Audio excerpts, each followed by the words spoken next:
Hey, it's MK, and I am back with another Grateful For series, a series that I am doing with the gorgeous Janet Fritz. She is Galaxy Girl Creations here on YouTube, and I pulled out some of my storyteller embellishments to work with this layout that I will be doing today.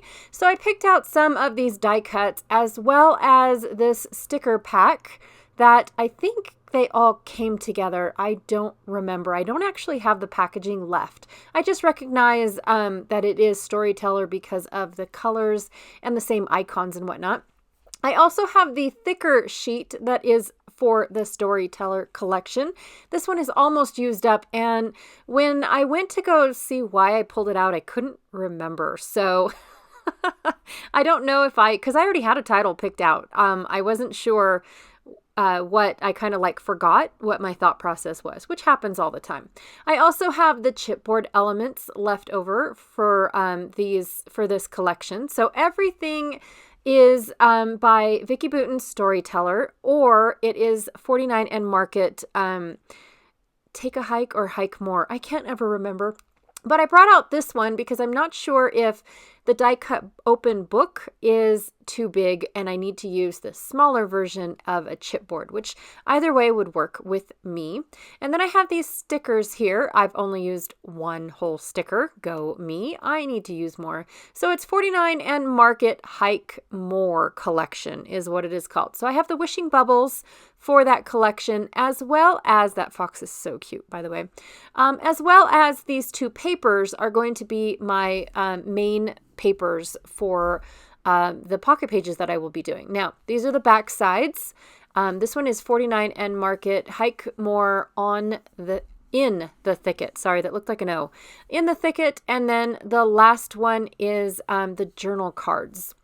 So I really want to keep or cut up this paper so I can keep this card that's long and thin and it just says notes on it. And that's the one I'm going to use for my journaling, or at least I hope so, if I remember when I cut up my photos.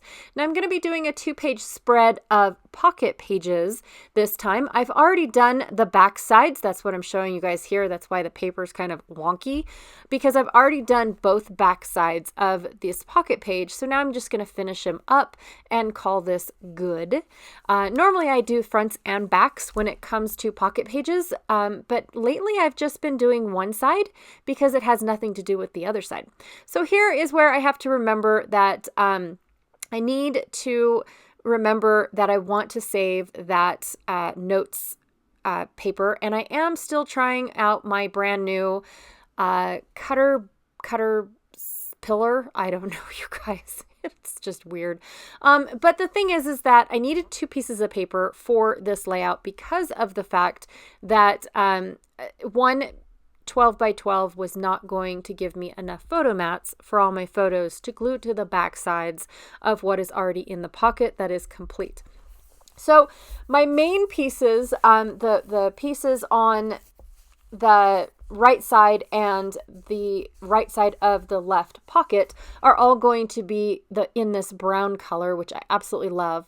And then when I open up my flip flap, which is where my journaling is going to be kind of hidden, that one is going to be the newsprint, and then the 2 vertical photos are also going to be in the newsprint. So I went ahead and I cut all that part out. For some reason, when it comes to pocket pages and trimming down the photos and gluing them to all these pockets, it definitely makes this video way longer than it needs to be. So I just took it out. I glued a photo to a photo mat that fits inside the pocket. That's it. That's all I did. I don't think that needs to be recorded. But I also cut out where I trimmed around all of these die cuts and all of these stickers. The white border, or I should say off-white border, because none of her stuff is really true white. It just is too big for me. I prefer a nice thin white border as opposed to something that's a little bit on the bolder side. It's just too cartoony for me. Not that any of these are realistic and for real, but I just enjoy a smaller border for all of my things. So I take a few minutes and trim away. Now the only things I can't trim down are the chipboard pieces, which is probably why I still have some left because it's hard for, if there's an image and they have a white border, I probably just won't end up using it because of the border. It's me. It's all me. Has nothing to do with the product. So anyways, I am going through all of the elements. Now that I've cut down everything that I planned on using and then set off to the side what I thought was going to work, but then changed my marbles, I'm going through all of my goodies and selecting everything and putting it up on my glass mat because they're all stickers. So I'm just basically taking everything and sticking it to my glass mat right above all the upper photos. And then I decided to take this heart and cut out all these weird rays that are inside it. I just didn't like it. And so I wanted an open heart, and I just gutted it, you guys. It's not a big deal if it falls apart later. Oops. I'm just not that worried about it. But I want my embellishments to work for me. And if I just don't like something, I try to fix it. That's the whole ordeal that I'm all about.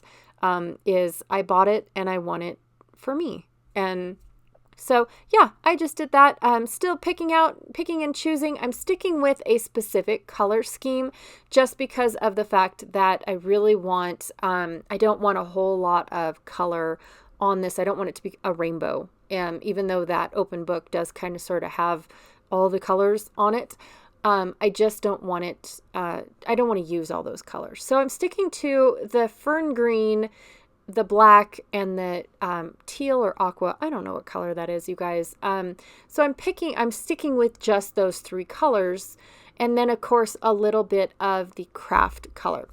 Now, I did pick out this Wishing Bubble set by 49 Market from their Hike More collection because of the fact that it had some of that aqua color in it.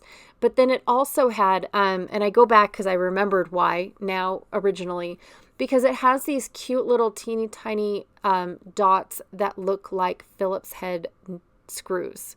And I wanted this journaling card that I'm writing on now to actually have, make it look like it is, screwed down to the page, which it's me, you guys. I want every excuse to use a nut and a bolt or a gear or something. So before I get too carried away with my journaling, I did decide to cut the card in half because the last thing I want to do is cut my journaling in half. Now, it does scare the living daylights out of me to write on something that is like, oh my gosh, I can never use this again, or I'm going to ruin it or anything like that. It does scare me. But lately I've just been going for it. The worst I can do is print it out on the computer and put it over my handwriting because I messed up, or I'm going to have a crossed out word, something. I don't know. But several times throughout all of my journaling, I either have to double up on it because I put a letter before another letter that I wasn't supposed to, and so I had to fix it some way. I accidentally lift up, like on my Y's. I'm notorious for my Y's, is as I'm going down, the loop that goes back up, I lift up, and all I have left is the up part. So I don't ever finish going all the way down and then go back up. So when I go back over it to make that loop full, you could definitely tell that now it's been double wrote, and it's just obnoxious. But you know what? It's my writing, and it's how I've always wrote. I am dyslexic, so it is kind of hard for me to, or it's easy for me, I should say, to transpose letters, especially if I think an H goes before an A or an A goes before an H. Those are my worst letters ever to get mixed up if they're all in the same word. It's how it is, and I've accepted it. So I can do my journaling. I've just accepted it. So anyways, what these papers are about. So today's prompt, if I just get past everything else that I want to babble about today, today's prompt is education. Education is something that we take for granted. And I don't know about you guys, but lately I've been disappointed and I'm not too happy with my children's public school. Granted, it's free. I can't complain about something that's free, right? But they're just missing out. I feel like they're missing out from what I had. Like they have no clue, how to even write because, hey, everything's done on a computer. So why do you need to know how to spell things? Because spell check does it for you. You know, my daughter's getting ready to go into 6th grade, and her spelling is atrocious. Like, it's awful. There with 2 E's before the R. Really? And you're giving her an A, but not checking the spelling, or at least writing it down so she can see it and visually see that she got it wrong. No, instead they are, yay, congrats, you got an A. Well, yes, I believe she fully deserved the A, but she needs to be aware of those mistakes so they don't catch up with her later. That's my opinion. And they took cursive completely out of the program. Really? Why? That gives the student time to free up their hand. And I don't know about you, but my oldest 2 ended up doing cursive before they took it away, before my middle son ended up in 3rd grade. My oldest son was the last one to do cursive, and it improved his handwriting 100-fold because he was able to do all the little loopy letters and loosen up his hand to get it there. I don't even know if my boys know how to write their name down because everything is on a computer. They don't have to put down, first name, last name, room number, teacher number, and period that they have that teacher in the top upper left corner or right corner of any piece of paper, because they don't even know what a piece of paper smells like. It's all done on computer, and it just makes me so mad because they have no idea. None whatsoever. They don't know anything. My middle son didn't even know how to address an envelope the other day when he was writing his grandparents. And so you guys, I am so disappointed in all that. So what do these photos have to do with education? Because this is almost over, and oh my gosh, I babbled and complained the whole way through. These photos are every opportunity that my husband and I get to educate our children ourselves. We take them to museums. We take them to historical sites. We take them and we read everything that there is to read in the museum. We are the first ones in and the last ones out, because we don't just look at it and go, hey, that's cool, and move on. We read it. Why is it there? Why is it in that case? Why was that important enough to document about? And then we learn something. And then the best part is my kids talk about these vacations and these trips to the museum to anyone that will listen for as long as it takes until they go to another museum. And then they'll talk about that one and all the things that they saw and all the things that interested them. I mean, it is amazing listening to my kids and what they absorb in these trips, which I think is 110 times more than what they are learning in the public school system. So anyways, oh my gosh, what a boring subject to talk about, but I did it. And, that is what I wanted to document for real, because this is just something that my husband and I love to do. And we enjoy doing it, especially when the children are so involved with everything. So also I decided to do a little bit of splatter on my photos. Never done it before, you guys. I have never splattered on any of my pocket pages, like, ever. And so I thought, you know what? These are kind of sort of missing something. So I gave it a try, and I cannot believe how much I absolutely love all of these little splatters that I've got going on. So anyways, here are the close-ups. I really didn't do a good job of showing you guys all the little close-ups, like in real person. Because I knew I was going to have a ton of photos afterwards. But this is also going to be the time that I am going to visit, because I'm a horrible friend, honestly. I don't promote the fact that Janet and I are doing this Grateful series together.